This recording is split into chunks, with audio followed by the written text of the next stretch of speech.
I am the Tofu Golem. Please enjoy the video. You'll begin inside Word with the document open. Make your first move by checking proofing settings. Go to File, then Options. Click Proofing and choose your editing language so suggestions match. Once done, enable Check Spelling as you type and mark grammar errors as you type to see inline flags while you work. Make sure Auto-Correct options are set for common replacements.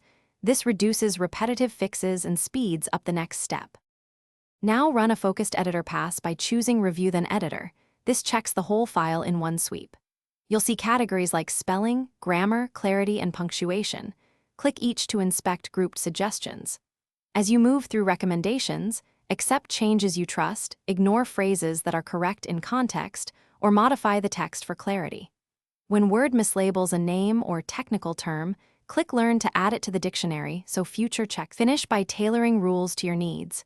Open proofing settings, choose writing style, and adjust specific grammar checks so suggestions fit your voice. Once configured, maintain a custom dictionary for acronyms and technical terms to prevent repeated false positives. If editor stops responding or misses items, restart Word and disable third-party add-ins to isolate conflicts. Also confirm language is consistent across the document. These steps complete a reliable spelling and grammar workflow and keep future checks accurate. Thanks for watching. Consider subscribing if we helped you today.